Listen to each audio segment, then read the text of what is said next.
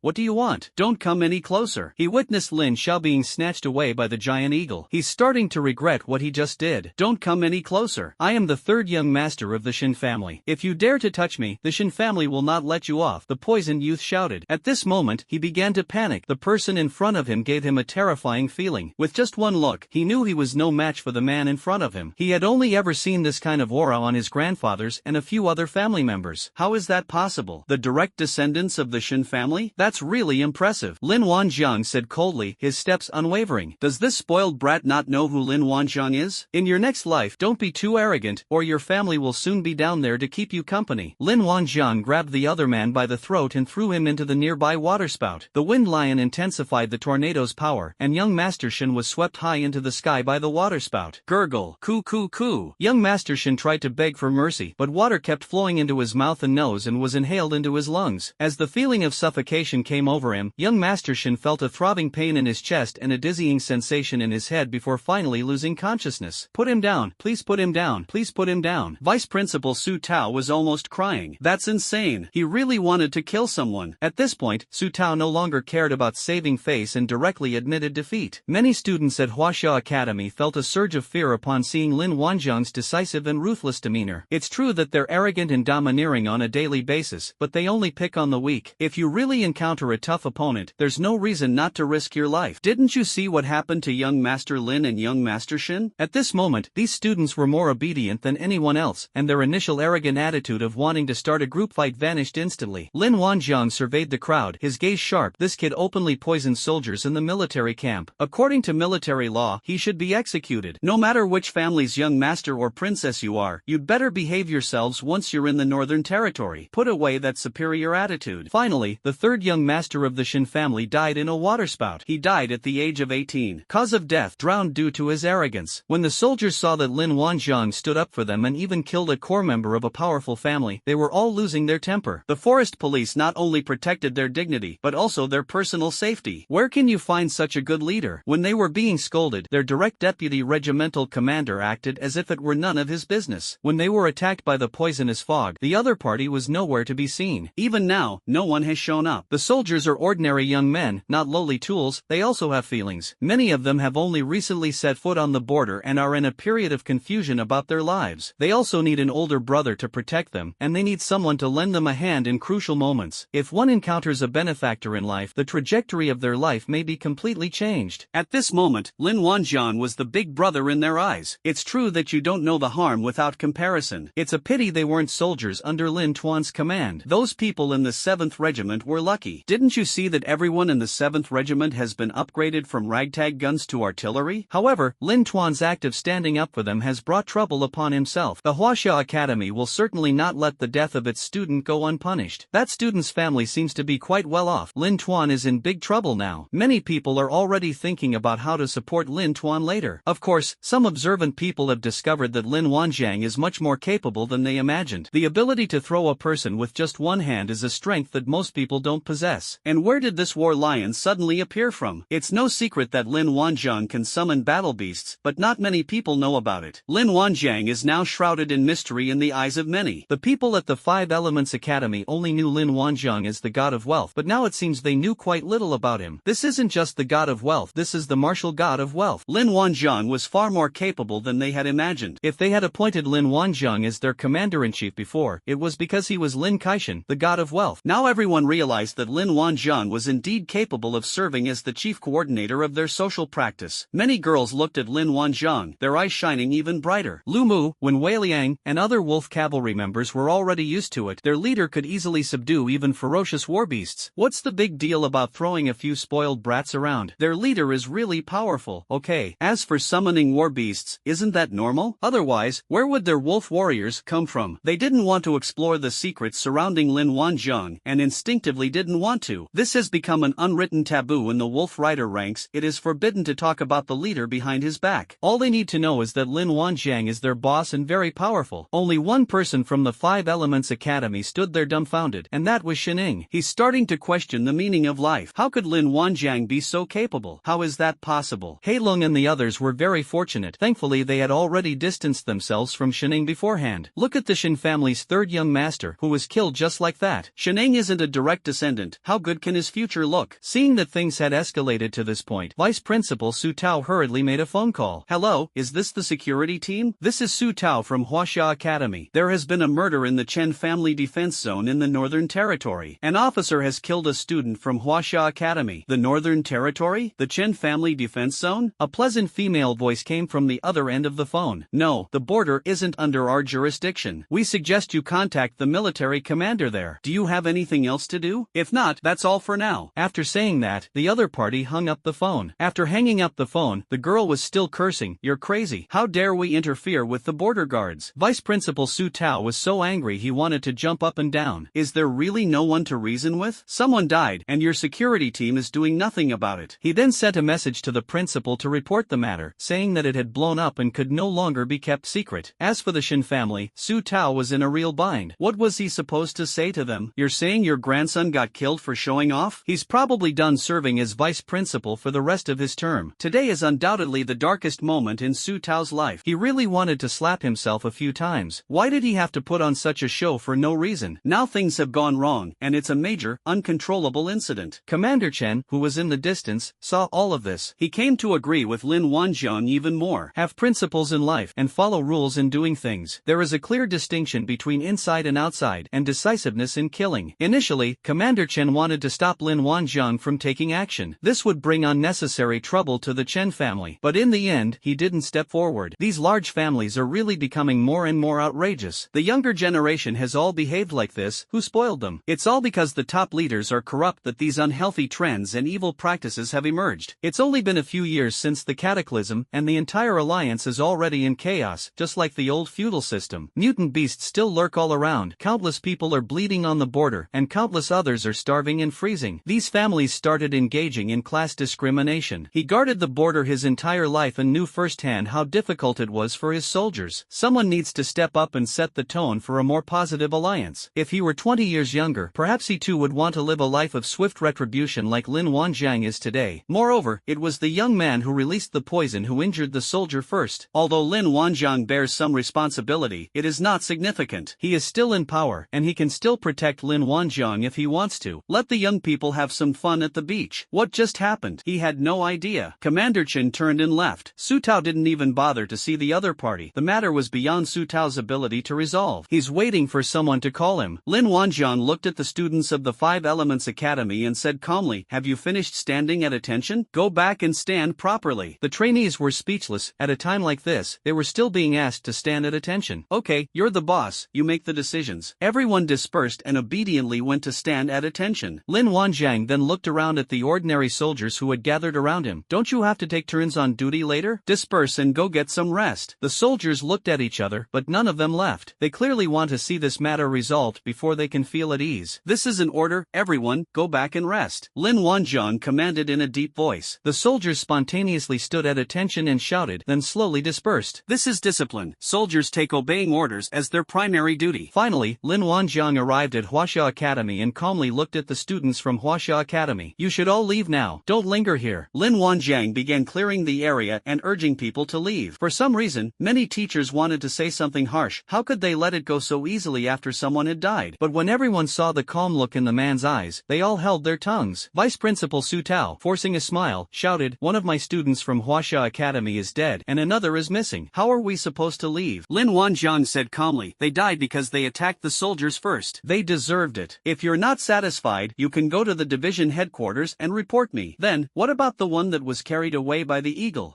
He'll be back in 3 days. I'm not one to kill innocent people indiscriminately," Lin Wanjiang said disdainfully. "How can I trust you?" Su Tao's courage grew. "Do you have a choice? Get your men out of here. If you want to hold someone accountable, send someone who can speak for them." Lin Wanjiang's voice turned cold. Fine. Dare to reveal your name," Su Tao said, his tone fierce but his voice weak. He had to withstand the pressure in front of the trainees. "My name is Chen Wei. Report this to your superiors truthfully. If you're not satisfied, come find me at the Chen family." Lin Wanjiang casually gave the name of Chen Wei, the speed man. Inside a house, Chen Wei, who was sprinting with all his might, sneezed. "Who's insulting me?" Then, he ended the fight. "Brother Wei, you'd better pay me this time. I'm starving." "Don't worry, you'll get your share. I'll pay you next time. I have to go now." "Alright, Chen Wei, right? I'll remember that." Su Tao said a not-so-harsh threat before leaving with his men. Since the young man surnamed Lin was not in any danger, they were somewhat relieved. It's better for one person to get into trouble than for two. After all, the third young master of the Shin family was at fault first. He could have easily absolved himself of any responsibility when explaining the situation to the Shin family, so he had to put this matter aside for the time being. As Lin Wanjiang said, if you want to hold someone accountable, find someone with more influence. Since Su Tao couldn't make the decision, he decided not to stay and humiliate himself. The social practice of other trainees still needs to continue. If we stay here any longer, who knows what kind of trouble the other trainees might cause. These little devils are no pushovers. He can't afford to take that risk anymore, so it's time to cut his losses. We'll wait for the Shin family to step in before discussing the matter of the third young master of the Shin family. Anyway, this young officer named Chen Wei can't escape here. You can escape Chen Wei, but you can't escape the Chen family. They were heading to the Xiao family's defense zone. They heard that a Yuanjing mine had appeared outside the Xiao family's defense zone. The newly discovered Yuanjing ore deposits are still limited in terms of mining depth. This is a great opportunity to take the students on internships and field trips. Although there are old crystal mines within the alliance, they are deeper and more dangerous. I came to the border for an internship to see the mutated beasts and the elemental crystal mine. That border internship can be considered a success. Lin Wanjiang glanced at their departing figures and then ignored them. The place has returned to peace. What was supposed to be an endless wrangling and insulting argument turned out to be forcefully driven away by Lin Wanjiang. The Shin family is destined not to let this go. But so what? The Shin family was already searching for Lin Wanjiang, determined to capture him. Even without the incident involving the third young master of the Shin family would not have given up on Lin Wanjiang, this mobile source of elemental crystals. The fact that the third young master of the Shin family has emerged at this time can only be described as bad luck and misfortune. As for Huaxia College, it is, after all, the top public college. At worst, we can just give the other party a way out and let it go. Anyway, the students in their academy are at fault, and such a large academy just wants to save face. Huaxia College has 7 or 8 vice principals, all of whom are there to take the fall. Their vice principal, however, lacked significant authority. However, there has only been one principal all these years. That was Lin Xiangrong, the younger brother of Lin Xiangtian, the head of the Lin family. So if you can avoid offending someone to death, there's no need to be so stubborn as to insist on fighting them. We're all adults, we prioritize profit above all else. He didn't have any conflict with the Lin family. Oh, right, the one that was just snatched away by the Warhawk seemed to be from the Lin family. Oh well, at least the person wasn't killed. Lin Wanjian was too lazy to care about anything else. In the midst of chaos, remain calm and observe. Let's see who steps forward first. Lin Wanjian did not regret taking action. A true man knows what to do and what not to do. If you think it's right, then just do it. Now he no longer needs to be afraid of everything. Lin Xiangrong, the principal of Huaxia College, was busy. He didn't see the message Su Tao sent until half an hour later. He hurriedly called to inquire about the specific situation. Su Tao certainly couldn't talk about how he went out of his way to show off, so he focused on the key points. Upon hearing that the incident stemmed from the fact that the third young master of the Shin family had initiated the poisoning attack on the soldiers, he fell silent. This kind of idiot would have died in vain. People who can't even justify their actions when they're causing trouble are just wasting their lives. Lin Xiangrong personally called and directly notified the father of the third young master of the Shin family. As for how to deal with the Shin family, he couldn't be bothered. Lin Xiangrong sat for a while, and finally he dialed Commander Chen's number. Hey, old Chen, long time no see. How have you been lately? Lin Xiangrong said as soon as he dialed the number. Oh, it's Xiangrong. Why would someone as busy as you think of calling me? Commander Chen said in surprise as he answered the phone. Sigh, I've been busy with academy matters, otherwise I would have come over to make tea with you long ago. It's been quite a few years since we last met. Lin Xiangrong sighed. That's right. You said you'd treat me to drinks last time, and I've been waiting until now. If I wait any longer, I'll be retiring. Commander Chen laughed. Hee, I'll definitely make it up next time. By the way, I heard that people from our college went to your place to cause trouble? Lin Xiangrong cut to the chase. Really? No way, I just woke up and didn't hear a sound. Guards!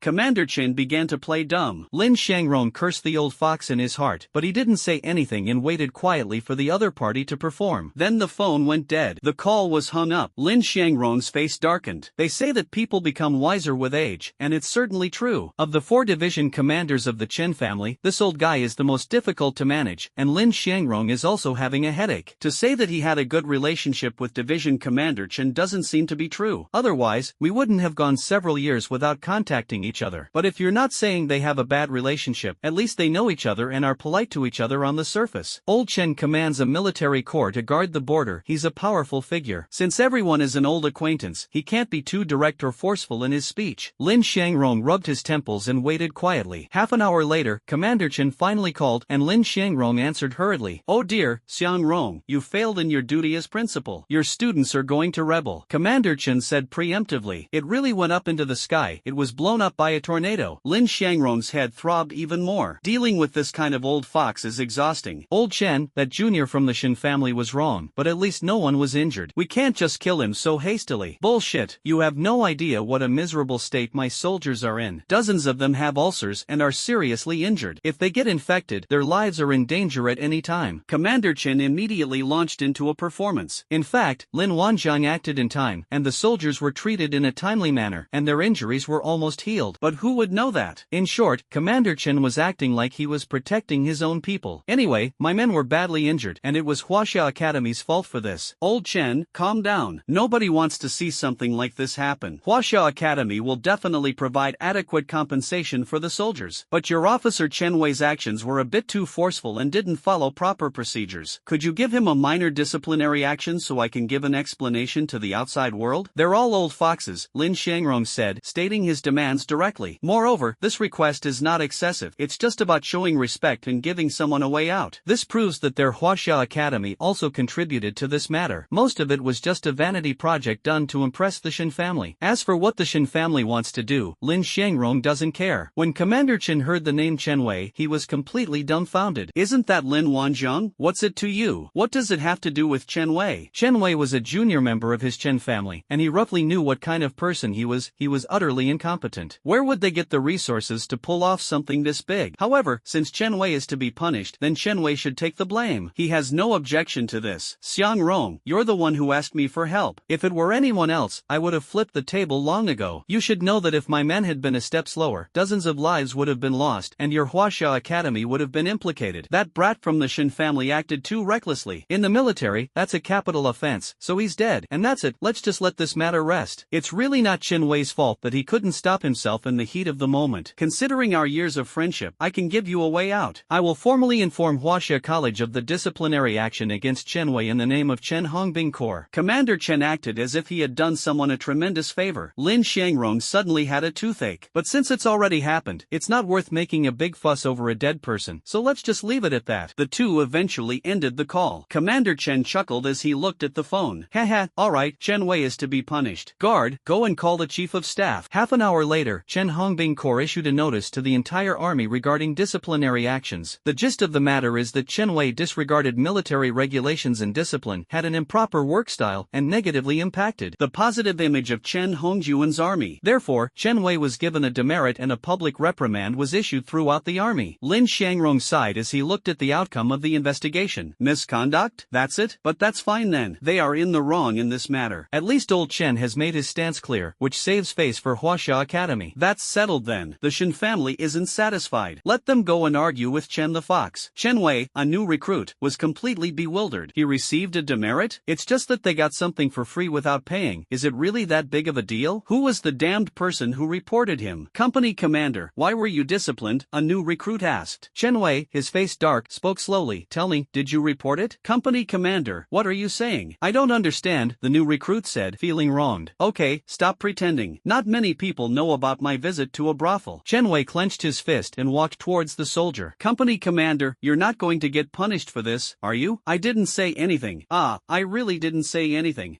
Besides, I didn't know you were going there to do that. A few minutes each time isn't enough time to take off your clothes. Then, for some reason, the new recruit was beaten even more severely. When the disciplinary action against Chen Wei was announced, not only was Chen Wei himself stunned, but everyone else was also stunned. Lin Tuan didn't mention a word about killing a student from Huaxia Academy, yet Chen Wei was punished as a result? Who is Chen Wei? Is this a case of making an example of someone to scare others? Was the punishment of Chen Wei shown to Lin Tuan? I don't understand. Lin Wanjiang, the person in question, was leisurely watching the girls undergo military training. Chen Wei was slightly taken aback when he was disciplined, but he figured it was fine. It seems the division headquarters is quite discerning. Chen Wei's conduct has always been problematic. Commander Chen never came to see Lin Wanjiang from beginning to end. Lin Wanjiang was also happy to have some free time. The Shin family was furious when they heard the news of the death of the third young master Shin. Shin Sanchao's father, along with his uncle, led the Shin family's experts on a swift journey, heading straight for the northern border. How could Mr. Shin swallow his anger after his own son was murdered? Chen Wei must pay with his life. It just so happens that Lin Wanjiang is also in the northern territory, so we'll handle both matters together this time. The head of the Li family did not receive a reply from Principal Li. He tried to contact them, but they couldn't reach him. A bad feeling rose within him. Someone, call the second and third brothers to the study. Before long, everyone had arrived, and the head of the Li family gave the instructions. Lin Wanjiang is with the Chen family in the northern territory. Second brother, take some experts and head to the northern territory quickly. Third brother, take some generous gifts and go to the Chen family, like this. A moment later, the two men accepted their orders and left. The storm is about to converge in the north. Lin Wanjiang, who was at the center of the storm, acted as if nothing had happened. He didn't care. He preferred to let all the troubles come at once. He took care of everything at once, so he could finally have some peace and quiet. Commander Chen also received a call from the Shin family, who were extremely forceful and demanded that Chen Wei be handed over, and that the Chen family give an explanation. Commander Chen was not about to tolerate the other side's bad habits. Without saying a word, he hung up the phone. Explanation? What kind of explanation do you want? Doesn't he have any self-awareness about the nature of the Shin family's son? When Chen Hongbing's army caused trouble, it almost resulted in serious casualties. Even if they died, it would have been for nothing. If Lin Wanjiang hadn't intervened in time, this Shin family brat would have really been aiming to kill someone. He was very annoyed by the Shin family's arrogant attitude, so he didn't bother to argue with them. As a division commander, who was he trying to provoke by speaking so forcefully to? Lin Xiangrong always spoke to him politely, didn't he? Speak politely, and everyone will save face. After hanging up the phone, Commander Chen hesitated for a long time before finally calling out to Lin Wanjiang. Lin Wanjiang arrived at the division headquarters and said with a smile, "Commander, you wanted to see me?" That old man from the Shin family called, demanding that I hand over Chen Wei. "What do you think, should I hand him over or not?" Commander Chen looked at Lin Wanjiang with a half-smile. "Chen Wei? Why hand over Chen Wei? Even though Chen Wei is a freeloader, she's not a daughter of the Shin family. This is outrageous." Lin Wanjiang spoke with righteous indignation. "Alright, kid, stop trying to fool me." Commander Chen waved his hand, saying that if this kid continued to drag things out, the Chen family would lose face. The Shin family will definitely send people over. You should be aware of that. Why don't you take your men and hide at the mine first? Hee, teacher, if I leave, can you beat all of them? Lin Wanjiang laughed. Get out, get out. The martial world isn't all about fighting and killing, and besides, I'm not so old that I can't even lift a sword. Commander Chen said irritably. Running away is not the way of a real man. I'm not going anywhere. Anyway, they're looking for Chen Wei. What does it have to do with me, Lin Wanjiang? Lin Wanjiang grinned. It's up to you. The Shin family isn't exactly innocent either. They've gathered quite a few experts in recent years, so you still need to be careful. Commander Chen said sternly. Lin Wanjiang nodded and said nothing more. The group from Huaxia College, escorted by the Shao family, went straight to the mine. They made this their first stop on the border. It was noon, and the group from Huaxia College were exhausted and hungry from their journey. When the trainees saw the dozens of wild boars in the Qinjia defense area, they were so captivated that they couldn't move on. Wow, so many wild boars. Does that mean we can roast them for lunch today? One of the students exclaimed in surprise. That's a great idea. We've been traveling all day. We deserve a good meal. Look, there's a pheasant. I've never seen a pheasant with such beautiful plumage before. The meat must be really good. The accompanying officer from the Shao family spoke up somewhat awkwardly.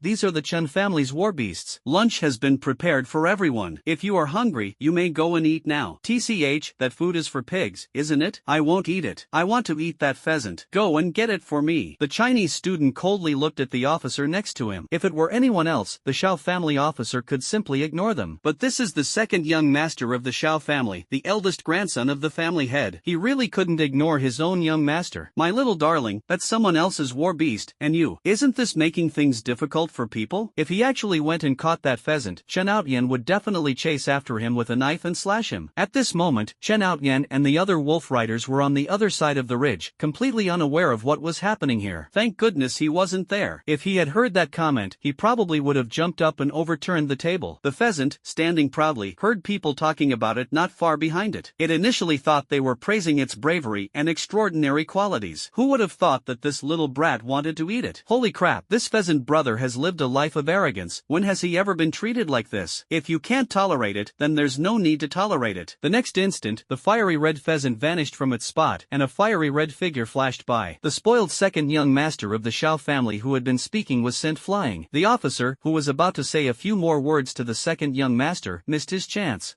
Where did everyone go? You can tell if someone's got skills just by looking at them. The second young master of the Shao family coughed up blood, clearly indicating that he had been injured. He couldn't struggle to get up for a while and couldn't even say a word. Shao Qi, what's wrong? Some trainees noticed Shao Qi lying on the ground vomiting blood and gathered around him. Some people witnessed the pheasant kicking and were shocked. That was incredibly fast. They only saw a fiery red afterimage flash by. Then Shao Qi flew out. How is this possible? This pheasant is strange. Quickly catch it. Whoever catches it will get 100,000 yuan in crystals. A young man surnamed Li, who was also a beast tamer, said hurriedly with his eyes shining. Once everyone realized what was happening, many of them rushed towards the pheasant. They were well off and not really after the 100,000 yuan crystal. They were simply interested in the pheasant. The beast tamer surnamed Li was genuinely excited. He sensed an unusual aura emanating from the pheasant. This was the beast tamer's intuition. This pheasant was no ordinary creature. It might not even be considered a pheasant anymore. It's evolving. Vice Principal Su Tao and the teachers watched this scene without making any attempt to stop it. Since this is the Chen family's defense zone,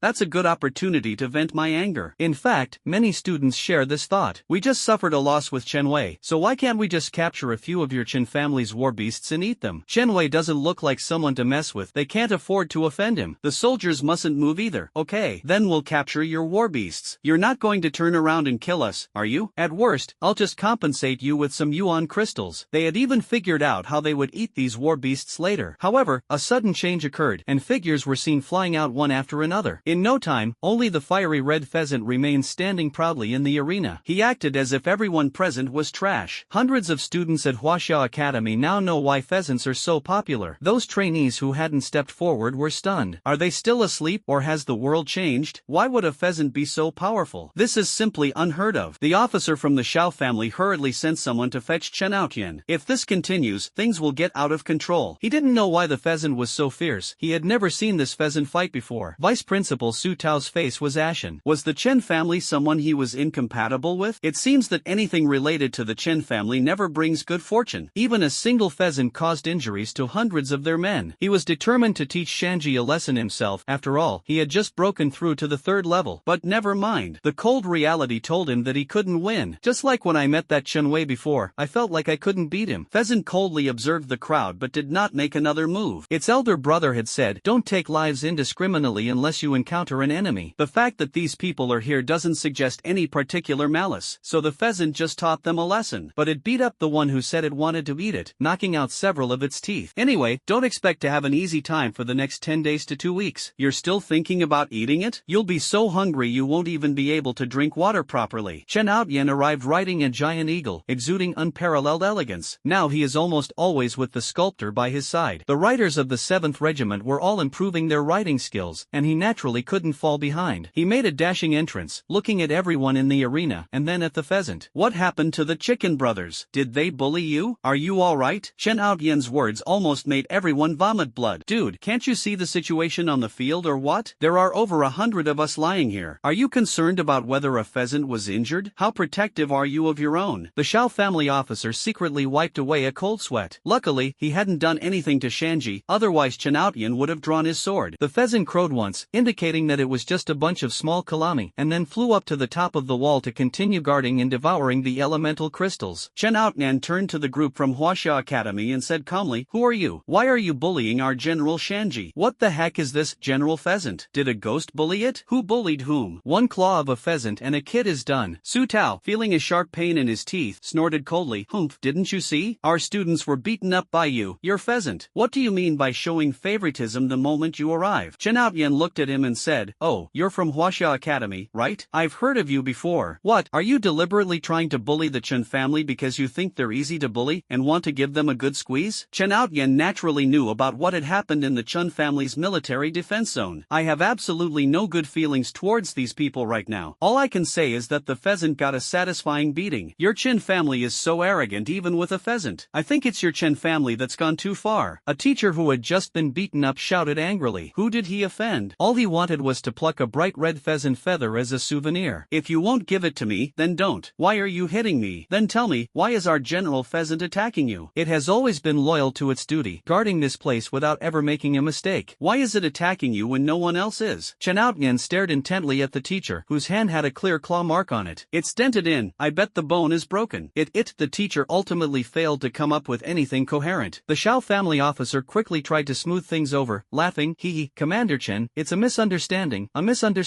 He felt pretty good as long as the pheasants stopped hurting people, so I immediately tried to smooth things over. They were young and had never seen such a majestic pheasant before, so it was inevitable that their words would be somewhat offensive. "Now that you're here, let's clear up this misunderstanding. Let's put this behind us." Chen Outyan glanced at the Xiao family officer and nodded. "Alright, since Battalion Commander Xiao has put it this way, let's just drop this matter. Remember, the war beasts are also sacred and inviolable when they are on duty. They are also warriors guarding this border. I advise you not to have any wicked thoughts. General Pheasant showed mercy, otherwise you wouldn't even know how you died." Chen Outyan naturally had some understanding of Shanji's strength. The conclusion was that he couldn't win either. But does that matter? It doesn't matter. The pheasant belongs to their side. In the end, the officer from the Xiao family led the group from Huaxia Academy away to have their meal. At this point, nobody wanted to eat pheasant. The person who wanted to eat it was practically spitting air. At lunchtime, they found the chicken legs on the table rather unappetizing and simply couldn't eat them. Chen Outyan continued his training mission aboard the Eagle. He wasn't worried about Lin Wanjiang's situation at all. Why would he worry about a god of wealth with off-the-charts combat prowess? Instead of worrying about him, we should focus on training him. Delicious. Old Win's cooking skills are truly my favorite, Lin Wanjiang exclaimed while gnawing on a large pig's trotter. And then, as I was eating, I broke through. I've finally broken through to level 5. Lin Wanjiang unconsciously released his level 5 aura, and a gust of wind directly overturned the table. Everyone was completely dumbfounded. What's wrong with Lin Tuan? Wasn't he praising the barbecue just a second ago? And now he's flipped the table? That's such a unique way to express how delicious it is. Lumu whispered to Wen Weiliang, "Did you see that? It still took you to make the move." The boss was so excited after eating your barbecue that he flipped the table. Get out of here, are you sure you're not dissatisfied? When Wei Liang asked suspiciously. It seems he still needs to work on his cooking skills. The boss is clearly saying one thing and meaning another. Lin Wanjiang released his breath quickly, and he also withdrew it just as quickly. He quickly regained his composure. After breaking through to level 5, he could clearly feel that his current absorption speed was more than twice as fast. Chicken Bro is indeed the one who's cheating. Even without using his innate skills, Lin Wanjiang's physical attributes alone far surpass those of those physical-type awakened individuals. Level 5. How many level 5s are there in the entire alliance and all of humanity? It's even uncertain whether there's a level 5 rating. Lin Wanjiang can be said to have come from behind to surpass him. Lin Wanjiang looked at the mess and scratched his head awkwardly. Hee, I got so excited that I accidentally broke through. Sorry, can you break through your limits just by having a meal? Old one, you're not only a master chef but you also have this hidden talent? Lu Mu asked incredulously. When Wei Liang stared blankly at the pig leg in his hand, the next second he started to devour it frantically. Everyone was like this, even the girls who weren't used to greasy food stopped worrying about other details at this moment. Lin Tuan's ability to break through proves that when Wei Liang's cooking skills are indeed quite impressive. Seeing everyone wolfing down their food, Lin Wanjiang couldn't bear to discourage them. He was constantly absorbing and cultivating. Let's just consider it a beautiful misunderstanding. Eating more does indeed give the body more energy, so it should be somewhat useful. Just as Lin Wanjiang was thinking this, a girl exclaimed, I broke through. I've broken through to level 2. Me too, I've broken through to level 2. Another girl exclaimed excitedly. This is completely inexplicable. Does Lao Wen's cooking really have this function? Now it was Lin Wanjiang's turn to be suspicious. He picked up the half-eaten pig's trotter and started gnawing on it again. With his current level 5 perception, he can sense things down to the smallest detail. To be honest, after carefully feeling it, it seemed to have some effect. Although it's much smaller than his devouring skill, it's still better than cultivation. To determine whether the problem stemmed from the food itself or from Lao Wen's cooking skills, Lin Wanjiang specifically ate some of the dishes prepared by the mess hall. As it turns out, only Lao Wen's cooking can have that effect. Who knew that when Jia Bao was such a promising talent? He didn't notice it before because his perception was low, and after he acquired the devouring evolution skill, he paid even less attention to these details. It was only after he broke through to level 5 and his senses became more acute that he started to pay attention to what these people had said. Who knew that a chef's cooking could have such an effect? No normal person would actively think in this direction. Lin Wanjiang had never really let Lao Wen cook. We only occasionally eat some wild game to treat ourselves. Unexpectedly, he actually used the chef he had always mistaken for a general to train. No way, from now on, Old One has to be the head cook. Don't waste such great talent. Lin Wanjiang now sees Wen Weiliang as a treasure trove of a young man. It seems that Wen Jiabao's dream of becoming a general will have to be postponed. From now on, won't his soldiers be equipped with cheat codes? While eating, your strength and cultivation level will gradually increase. Everyone ate until they were completely full. Firstly, it tastes good, and secondly, it has benefits. There should be some benefits, right? Otherwise, it wouldn't explain why Lin Tuan and the two students both broke through. Then, the fact that Wen Weiliang's culinary skills had hidden attributes spread in a small circle. From then on, he was crowned with the title of a culinary god, abbreviation, Wen Shen. Of course, this is a joke. Who would dare to call him that? Would they even want to eat in the future? The students from the 5 Elements Academy still went up to the city wall to experience the hardships of border soldiers. Play with the crystal gun and crystal cannon as much as you want, but pay for it yourself. These people don't need Lin Wanjiang to pay them money. If you want to experience it, pay for it yourself. Compared to the carefree joy of the students at the 5 Elements Academy, the students at the Huaxia Academy were much more distressed. They were once again astonished by the galloping wolf riders that afternoon. More than 300 war wolf cavalrymen roared past, their momentum astounding. Woohoo takes off. When did the Chen family acquire such power? They even have wolf riders now. All of them are wolf riders. This is completely inconsistent with the intelligence. Some families also have cavalry, but there is only one wolf rider, because no one can tame so many war wolves as mounts. First, you need a beast tamer. Second, the beast tamer needs to be very skilled. And finally, the beast tamer needs to be willing to give up the beast they have worked so hard to control. The first point is relatively easy to achieve. Beast masters are rare, but there are still quite a few. However, the second and third points are more difficult. Beast masters need to be powerful, right? They need their battle beasts. It is impossible for an ordinary beast tamer to efficiently subdue so many war beasts. Finally, even if they subdued a large number of war wolves, why would they be willing to hand over the war beasts they had worked so hard to control to others as mounts? So this was indeed the first time they had ever seen so many wolf riders. This is the first time I've ever heard of this. In the morning, everyone was overwhelmed by Lin Wanjiang's power. At noon, they were brutally beaten by Shanji, and in the afternoon, they were shocked by the the wolf riders. Their emotions were like a roller coaster all day long. They were never at peace. Was the first day of the border social practice this exciting? After being provoked by the wolf riders, they found the prospect of visiting the elemental crystal mine utterly uninteresting. Who knows how they got through that day? The main residence of the Chen family, Chen Zhuan's courtyard, Li Laosan secretly visited, bringing generous gifts. Brother Zhuan, how have you been? No, I should address you as Patriarch Chen right now. Chen Zhuan waved his hand with a smile. It's too early to say. What brings you here? Hee, what are you saying? Can I come over and chat with old friends if there's nothing wrong? Oh, good tea, Li Laosan said with a smile while drinking tea. You third brother, just say what you want to say. Why are you being so polite with me? Do you think I don't know you after all these years? You really are the man destined to be the head of the family. Nothing can be hidden from you. Old man Li praised. That's right, my grandfather intends to cooperate with the Chen family, specifically the Chen family led by Brother Zhuan. Oh, cooperation, how exactly? Chen Zhuan became interested. My grandfather hopes you can take over the position, and we can do everything we can to help you secure the position of family head. We'll use the Li family's connections to help you secure that position. From now on, the Li and Chen families will form a defensive alliance. Li Laosan threw out the biggest bait. As expected, Chen Zhuan fell silent upon hearing this. If he says he's 50% sure he'll become the head of the family now, with the Li family's involvement, his chances will be 70% or even higher. As long as he has the support of others, he is confident that he can directly persuade those old guys in the clan council. Those people are still wavering between the three of them, not making a move until they see a clear benefit. Nobody wants to be the first to take sides. The struggle for family headship is no child's play. If you choose the wrong side, you'll be marginalized in the future. What does your Li family want? Chen Zhuan calmed down. There is no such thing as good without a reason. Hee, my Li family only needs one person. Li Laosan held up one finger. One person? Who do you mean? Chen Zhuan asked, puzzled. Lin Wanjiang, Li Laosan said slowly. Lin Wanjiang? Chen Zhuan seemed to have heard this name before. After a long while, he remembered that Lin Wanjiang was a beast tamer in his Chen family. I heard he's doing quite well in the north. This is the only beast tamer in the Chen family. What do you want Lin Wanjiang for? If you're hiding anything from me, I can't agree to it. Chen Zhuan frowned. A skilled beast tamer is of great significance to the border region and to the Chen family. Even in the worst-case scenario, he wouldn't choose to lay off the core employees of the Chen family at this moment. This is not good for the entire Chen family. The fact that the Li family went to great lengths to get Lin Wanjiang into power proves that Lin Wanjiang is no ordinary person. Alas, Brother Zhuan, actually quite a few people know this, and many people are eyeing him. Lin Wanjiang can replicate Yuan Jing. Li Laosan told the truth. If the Chen family investigates carefully, they can easily obtain this information. Copying Yuan Jing? Does that mean exactly what it says? Chen Zhuan felt his heart skip a beat. If that's the case, then it's even more unacceptable to give it to them. Li Laosan nodded. That's right. Now you know how important he is, right? That's why my Li family is helping you. Of course, the old man said that we can split the Yuan crystals copied by Lin Wanjiang 50-50. Since we have an endless supply of elemental crystals, we can definitely achieve a win-win situation. Chen Zhuanen's expression turned serious. Since Lin Wanjiang is so important, aren't you afraid I won't agree? Li Laosan smiled and said, Brother Zhuan is a smart man. Only when you become the head of the family will these things concern you. If you don't agree, are you sure your older brothers won't agree? Chen Zhuan fell silent upon hearing this. Yes, I think his older brothers would agree. The Li family has the right to choose. They can choose him, or they can choose his eldest or second eldest brother. If we cannot possess it alone, then we shall possess it together. Only when he comes to power will all of this be relevant to him. Okay, I agree, but I have to go on stage first. At the same time, Lin Wanjiang can only be detained in the Chen family, and your Li family can be responsible for the monthly dividends. Chen Zhuan was trying to secure the best possible protection for himself. This isn't a good idea. Li Laosan frowned. Here's what we're going to do. I remember your Chen family owns a Yuanjing mine. You can use the Yuanjing mine as collateral, and that way we'll feel at ease. Lin Wanjiang can stay with your Chen family, but we still have to send people. As if he had expected this, Li Laosan immediately produced a contract. After hesitating for a moment, Chen Zhuan finally dripped a drop of blood and pressed his fingerprint. The two reached a consensus on the Lin Wanjiang matter. That night, Lin Wanjiang entered the exile space alone. It's daytime here. Because he broke through to level 5, this space expanded outward by more than 100 kilometers. If it weren't for so many war beasts, this space would be wasted. The strategist, Dog, is already firmly seated on the back of the war elephant, overlooking the entire field, and has begun to train his troops diligently. Each type of war beast stood in neat rows, like soldiers at attention. But why are all these war bears carrying a tree? Is it like Kung Fu Panda? What about those monkeys wielding spears on wolf warriors' back? Are they throwers? Seeing how serious the dog was, Lin Wanjiang quietly left. If you trust a dog, don't doubt it. If you doubt a dog, don't use it. As long as you're working diligently, that's fine. Lin Wanjian was having a headache over where to find videos of female dogs. He doesn't usually have that kind of resource. Forget it, why watch videos? I'll just catch a few good ones for him later. Lin Wanjian teleported away and went back into the mountains. The training of the battle beasts is so tough he has to give them a treat. At this moment, a thought flashed through Lin Wanjian's mind. Could the food prepared by Old One improve the strength of the battle beast? If only we could. Lin Wanjiang had already started chuckling to himself when Wei Liang, who was on the border, couldn't help but shiver. What the heck, is it starting to get cold? When Wei Liang muttered. A moment later, Lin Wanjiang ran over. Old One, come here quickly. Steward Lu, come here too. Something good has happened. When Wei Liang's face was full of black lines, he just felt it couldn't be anything good. Boss, have some decency. I don't want to be a cook. Lu Mu rolled his eyes. Did he really have to feed the war beasts so late at night? Damn it, poor working class. But their legs still obediently carried them across. Then Old One and Steward Lu were kidnapped. The three of them arrived at an open space within the exile zone. Suddenly I've arrived in a new place, and it's daytime. They were nearly scared to death. Lin Wanjiang didn't have time to explain further. He had to get to work. Here, a huge earthen stove sits atop a massive cauldron, hundreds of meters wide. Several wolf warriors were still sizzling water by the pot. Next to it were piles of mutated beasts, forming a small mountain. Lu Mu and Wen Weiliang were completely mesmerized by it. Is this work that a human being can do? Alright, you two are my right-hand men. Stop standing there and get to work. In this emergency, we must act quickly. These war beasts have already been cleaned. We can just put them in the pot to cook. Old One, just do what you think is best and prioritize efficiency. Lin Wanjiang began to confess. If it's not cooked for human consumption, then it doesn't really matter. It's just for the sake of it. Then Lao Wen started making soup. He threw the mutated beasts one by one into the large pot. Several fire-type war beasts were tending the fire under the earthen stove, while wood-type war beasts were adding firewood. Everything is proceeding in an orderly manner. Lin Wanjiang called over Lu Mu and asked, Steward Lu, will eating this feed also increase one's cultivation level? Lu Mu was completely bewildered, but he's never eaten this before. Why don't you give it a try, boss? Lu Mu asked timidly, his courage barely surmounted. Lin Wanjiang nodded, and then, after his evaluation, it seemed. It tasted pretty good, and then it was gone.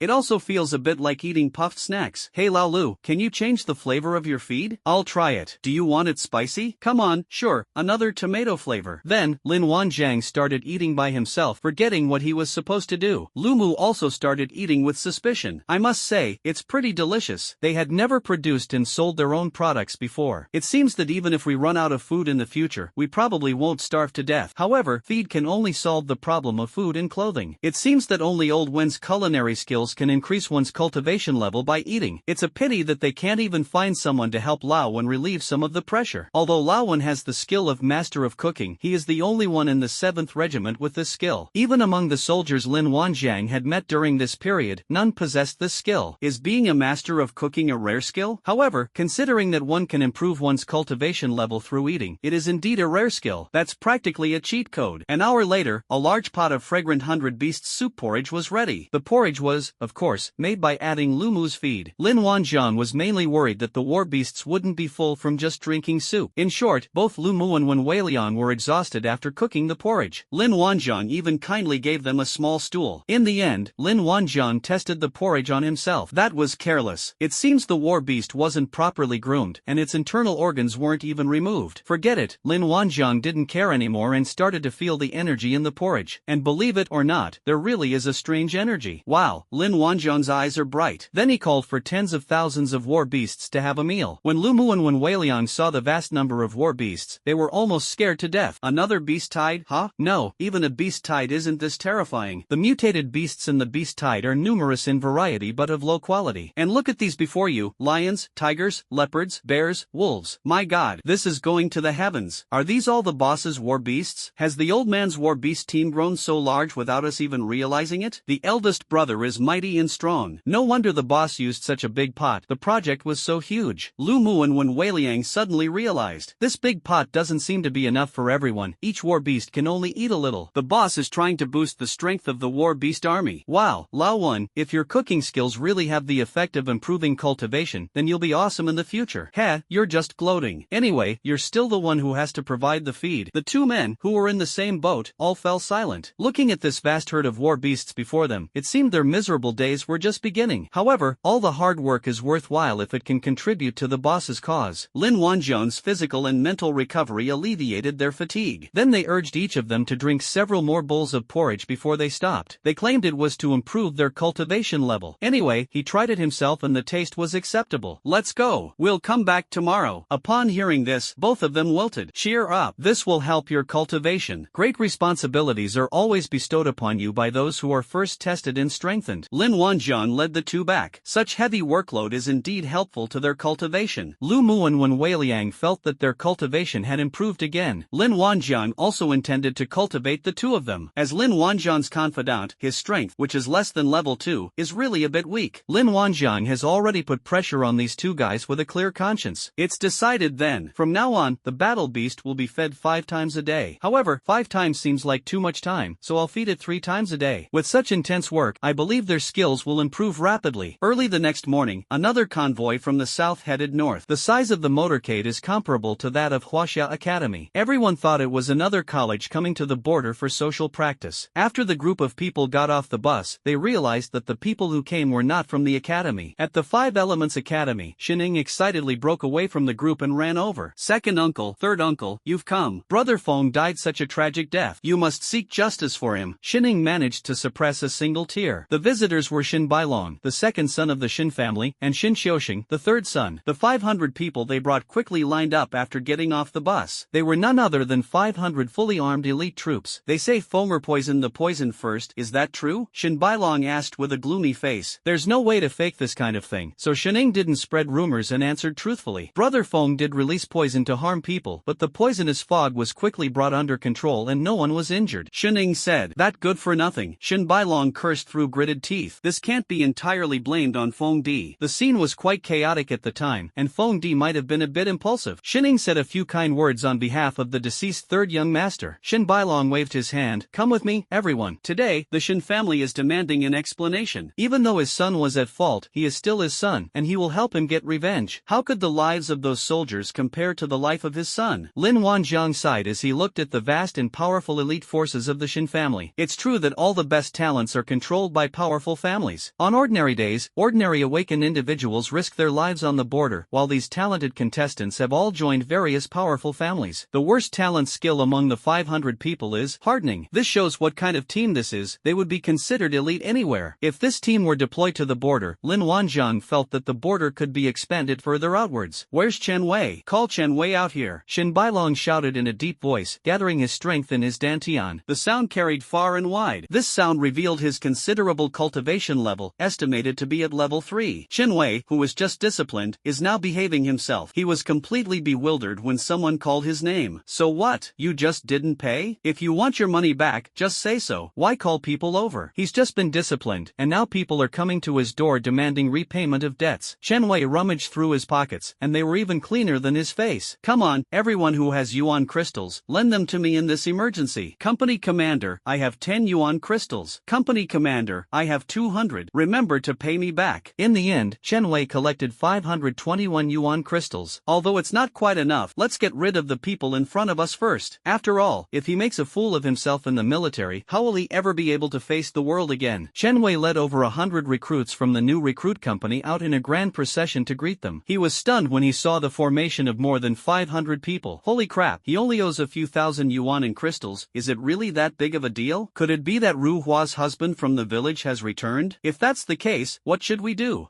Wait a minute, this is Chen's territory. The other side only has a little over 500 people. What is he afraid of? Thinking of this, Chen Wei loosened his collar, turned his head, and swaggered over. I'm telling you, you guys are being really inconsiderate. My relationship with Ru Hua was a transaction based on money. Although I didn't give any money, I didn't say I wouldn't give it. Does she really need so many of you to come and collect a debt? Ha, here's 500 yuan crystals. Take it and get out of here. This is not a place for you to run wild on the Chun family's territory. As Chen Wei spoke, he tossed over the small bag containing 500 yuan. You dare, brat. One of Xin family elites smashed the money bag that Chen Wei had thrown to him to pieces with a single palm strike. 500 elemental crystals were scattered all over the ground. Xin Bailong and Xin Xiuxing remained silent, watching Chen Wei quietly. Shen Ying was completely dumbfounded. What happened? What did Chen Wei do to offend the Xin family this time? Forget it. Seeing how aggressive his second uncle looked, he'd better not interrupt. Chen Wei's face darkened when he saw Yuan Jing being knocked down, and he spoke in a cold voice. The amount isn't much, but it's the down payment payment, I'll pay the rest in installments. Kid, you're Chen Wei? Shin Xiuxing asked coldly. What? You called me out, and you're still pretending not to know me? Don't play dumb. Let me tell you, you can't extort me. This is all the money I have today. Chen Wei tilted his head, looking utterly smug. Hee, good. I really thought the Chen family had produced some extraordinary genius. Very good. Shen Bailong finally spoke. I never imagined that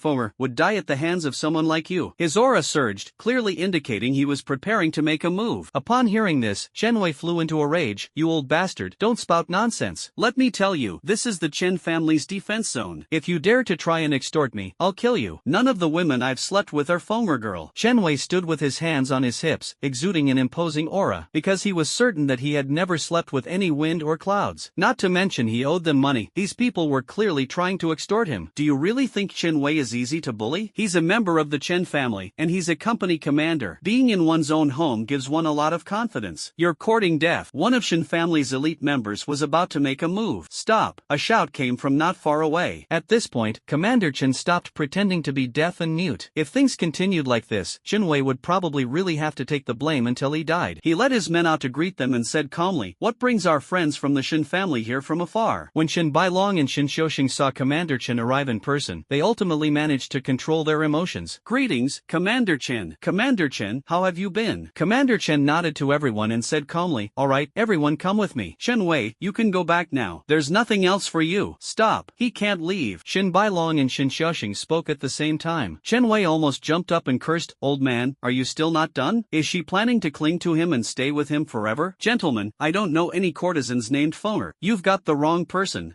You killed my son, and now you're humiliating him like this? You're asking for death. Shin Bailong made his move without warning. A fire dragon hurtled towards Chen Wei. Commander Chen did not expect the other side to make a sudden move, and it was too late to stop them. When Chen Wei saw the fire dragon approaching, he was terrified. He's known for his speed. In a life or death moment, he rolled to the side and barely avoided the opponent's fatal blow. However, his lower body was scorched black by the fire dragon. Chen Wei hurriedly checked the vital areas. Only after finding that all the parts were there did I breathe a sigh of relief, feeling a bit of lingering fear. He almost lost the greatest joy in his life. You bastard, you actually dared to lay a hand on me in the military camp. Men, shoot him on the spot. Chen Wei Niu got excited. His universal latch almost came off. No man could tolerate this. He didn't care who the other party was anymore. Whether they were there to collect a debt or to cause trouble didn't matter. Even the division commander is no match for us. Chen Wei immediately pulled out the Yuanjing gun and began firing. No, it should be called a counterattack. The soldiers looked at each other, knowing that their division commander was right there. They hesitated for a few seconds and realized that the division commander did not say anything. They opened fire immediately. Their company commander almost died, and he even owed them money. If something happens to the company commander, won't their money be wasted? The Shin family members were clearly prepared. As the soldiers raised their guns, several elite soldiers proficient in earth elemental magic instantly conjured several walls. Dust and smoke billowed up in the air. Alright, stop. Commander Chen shouted. This is not a battle that the Yuan Jing gun can resolve. If the Shin family were to retaliate, these soldiers would gain absolutely nothing. The other party still has a last bit of restraint and doesn't dare to cause a situation that can't be resolved. Commander Chen decided to stop while he was ahead, considering it a warning to the other side. The Chen family's military camp isn't made of clay. You can't just do whatever you want with it. Commander Chen's shout drowned out the sounds of battle. It was even more penetrating than Shin Bailong's roar just now. Clearly, Commander Chen was slightly superior to Shin Bailong in terms of cultivation level. Chen Wei was the first to stop. Seeing the other side's formation, he knew it was a futile effort. Smoke and dust filled the air, and calm began to return. Second son of the Shin family, this is the Chen family's military camp. It's not very appropriate for you to attack our Chen family officers like this, Commander Chen said with a dark face. This brat insulted my son. I'm already being generous to the Chen family by not killing him, Shin Bailong said confidently. When Chen Wei heard this guy say that again, he was about to retort, but he was interrupted by a look from Commander Chen. Chen Wei ultimately did not speak again. What are you planning to do by coming here in such a large force? Commander Chen asked calmly, looking at Shin Bailong and Shin Xiuxing. We can't let Chen Wei kill my son like this. The Chen family must give us an explanation, Shin Bailong said through gritted teeth. Hey, you old geezer, are you ever going to stop? Chen Wei jumped up and down. This group is trying to completely blackmail him and even intends to make him pay with his life. How can we tolerate this? Chen Wei is indeed fast, but he's not someone who can be easily manipulated. These people in front of me look quite extraordinary, but don't even think about pinning this blame on him. He finally understood. This old man was trying to extort money from him after his son died. Since he's not here to to ask for payment for prostitution. Why is he panicking? In broad daylight, on their own turf, he refused to believe that they couldn't be persuaded. Tell me about your Shin family's conditions, Commander Chen said calmly. After pondering for a while, Shin Bailong said, Chen Wei is, after all, a member of your Shin family, so we can leave him alone. But your Chen family needs to hand over a replacement. Otherwise, how will my Shin family face the consequences? Commander Chen continued expressionlessly. Oh, who do you want to replace them? Anyone will do? Shin Xiaoxing said calmly, if you admit you can't do it, then hand over Lin Wanjiang as a replacement. What does this have to do with Lin Wanjiang? Commander Chen said with a half smile. Shin Xiaoxing patiently explained, Lin Wanjiang and my Shin family have a long-standing feud. My nephew Shining has been brutally beaten by him multiple times, leaving him with deep psychological trauma. My Shin family will seek justice for him. Now, let's settle both matters together. If you hand over Lin Wanjiang, my Shin family can let bygones be bygones regarding my nephew's matter. Shining almost burst into tears upon hearing this. He now feels a sense of security, like when a primary school student gets beaten up and the parents stand up for him. It's his family who care about him. When he recalls his unpleasant experiences on campus, it feels like it was just yesterday. Lin Wanjiang, you finally met your match. Let's see how you escape this calamity today. Commander Chen smiled. Why are so many people looking for Lin Wanjiang? Principal Li has arrived, and now the Shin family is also targeting him. Indeed, outstanding people are remembered no matter where they go. The more he thinks about it, the more outstanding Lin Wanjiang seems. As for Lin Wanjiang beating up Shining, that's ridiculous. Lin Wanjiang is such a kind and gentle person. How could he beat someone up for no reason? He doesn't even bother to think before he brags. Even if we did fight, so be it. We didn't kill anyone, did we? In any case, Division Commander Chen felt that Shining was making a mountain out of a molehill. Shining looks energetic and vigorous now, and even seems to have made some progress in internal martial arts. It wasn't as miserable as they described. What if I don't hand over Lin Wanjiang? Commander Chen asked slowly. Shin Bailong sneered. Commander Chen, there isn't a single voice within the Chen family right now. In your army corps, how many soldiers would truly listen to you in a critical moment? This time I've brought half of my Shin family's Black Bear army. To put it bluntly, do you believe that my 500 men can wipe out your entire army? Commander Chen, it's not worth it for a mere Lin Wanjiang. Hand the person over, and we'll all be fine. Commander Chen looked at the 500 elite troops in the field with a complicated expression. Do they really think our border guards are pushovers? These people really are the Shin family's Black Bear army. Rumor has it that the Shin family has a Black Bear army composed entirely of level 3 experts. Moreover, their talents and skills are all exceptional. Their elite status is beyond doubt. 500 level 3 awakened ones could actually wipe out Chen Hong's army. As Shin Bailong said, Chen Hong's army has now been divided into 4 factions. The 1st and 2nd regiments support the leader, the 3rd and 4th regiments support the 2nd leader, the 5th and 6th regiments support the 3rd leader, and the 7th regiment, well, the 7th regiment has no one to support right now. Over the years, the Chen family has been divided into numerous factions. If something really happens, he really doesn't have the confidence to command everyone. Don't be fooled by the fact that he now has an army of 10,000. But if a fight really breaks out over Lin Wanjiang, how many people will hesitate, and how many will just go through the motions? This is quite sad, as he is a division commander, yet his control over the entire army is rather low. He knew that many people disliked the 7th regiment, especially those who envied Lin Wanjiang. Conjunctivitis is quite scary. The Shin family's 500 Black Bear soldiers are inseparable. Using such elite forces to deal with people with ulterior motives, the outcome is obvious. Shin Bailong dared to say this because he truly had the confidence to do so. This also proves that he knows a lot about the Chen family. It's quite common for large families to send spies into other families, just as he knew about the Shin family's Black Bear army. Both sides are saying this now, acting like they're ready to fight back. But we haven't really reached that final step yet. After all, both Shin and Chen are large families, so minor squabbles are inevitable. But a large-scale battle like this has never happened before. The consequences would be far greater than what a single person could bear. Moreover, if a real war breaks out, it's uncertain how many of the 500 members of the Shin family will be able to return. This is a loss they do not want to see. Both sides simply didn't want to appear weak. Lin Wanjiang is mine, the Shin family, today. Commander Chen, I advise you to obediently call him out. My old man said that if things don't go smoothly today, we can draw blood. Shin Bailong stared coldly at Commander Chen, his words carrying a strong sense of threat. Are you threatening me? Commander Chen's expression wasn't very good after being threatened like that. I wouldn't dare. How could I possibly threaten Commander Chen? Shin Bailong said, but his face showed no respect whatsoever. Seeing that even his division commander had been threatened, Chen Wei knew that his chance to prove himself had come. You guys are way too arrogant. Believe me, you might be able to get in, but you won't be able to get out. Someone, go and ring the alarm bell. 2 soldiers immediately ran back. Lin Wanjiang has had enough of his act. It wouldn't be right for him to remain remained silent. He walked alone towards the crowd. Oh, what brings you all here? Shaolin, I'll handle this. What are you doing here? Commander Chen frowned. As long as he doesn't hand over Lin Wanjiang, the Shin family will most likely not cause any trouble. This is the border. He didn't believe the Shin family would dare to defy the world.